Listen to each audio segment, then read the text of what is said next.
வணக்கம். கிரகண காலங்களில் மூடாத கோயில் பற்றி தெரிந்து கொள்வோம். சூரிய கிரகணம் அல்லது சந்திர கிரகண நேரங்களில் நாடு முழுவதும் அனைத்து ஆலயங்களும் சன்னதிகளும் மூடப்படும். பொதுவாக எந்த ஒரு கிரகண காலத்திலும் நாடு முழுவதும் புகழ்பெற்ற திருப்பதி, சபரிமலை, மீனாட்சி அம்மன் கோவில், திருச்செந்தூர் போன்ற பிரசித்தி பெற்ற கோயில்கள் அனைத்தும் மூடப்படும். ஆனால் சில பழமை வாய்ந்த பிரசித்தி பெற்ற சிவன் ஆலயங்கள், பெரும்பாலும் பஞ்சபூத ஸ்தலங்கள், சப்தவிதங்க ஸ்தலங்கள் மற்றும் வால்மீக புராணம் ஆகம வழிபாட்டு முறை பின்பற்றும் கோயில்கள் மட்டும்தான் கிரகண நேரத்தில் மூடாமல் திறந்தே இருக்கும். கிரகண நேரத்தில் திறந்தே இருக்கும் முக்கிய ஆலயங்கள் சில: சிதம்பரம் நடராஜர் கோயில், தமிழ்நாடு. அகம் சித்தாந்தம் படி தில்லை நடராஜர் ஆதிபதி கிரகணம் அவரால் பாதிக்கப்படாது. கிரகணம் நேரத்தில் அரங்க காட்சி பூஜைகள் நடைபெறும். 2. திருவாரூர் தியாகராஜ சுவாமி சப்தவிடங்க ஸ்தலம். தியாகராஜ சுவாமி கிரகண களங்கம் அற்றவன் என கருதப்படுவதால் மூடப்படாது. சிறப்பு ஆராதனைகள் நடைபெறும். 3. திருவெற்றியூர் வழிபுடையம்மன் தியாகராஜர் கோயில். சப்தவிடக ஸ்தலங்களில் கிரகண நேரங்களில் சன்னதி திறந்திருக்கும். 4.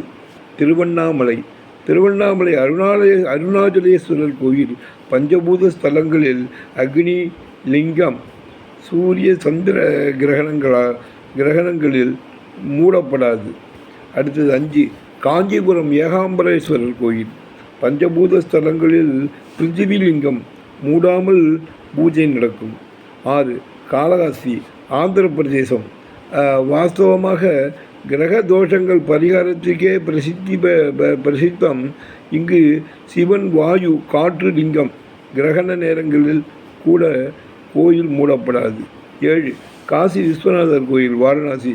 உலகில் மிகவும் பழமை வாய்ந்த சிவன் ஆலயம் என கருதப்படும். கங்கையெல்லாம் வல்ல சிவன் என்பதால் கிரகண நேரத்தில் மூடுவதில்லை. 8. மகாகலேஸ்வரர் கோயில், உஜ்ஜயினி, மத்திய பிரதேசம். 12 ஜோதிர்லிங்கங்களில் ஒன்று.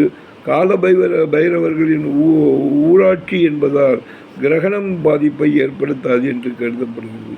இப்படி எல்லா கோயில்களும் முடியாலும் சிற்சில கோயில் கிரகணங்களிலும் பாதிக்கப்படாமல் திறந்து அதற்கு அபிஷேக ஆராதனைகள் நடைபெறுகிறது என்பதை யாம் அறிவோம். எல்லோரும் எல்லா வளங்களையும் பெற இந்த கிரகண வேளையிலே பிரார்த்தித்துக் கொள்கிறேன். ராமசாமி ஃப்ரம் கும்பகோணம். நன்றி.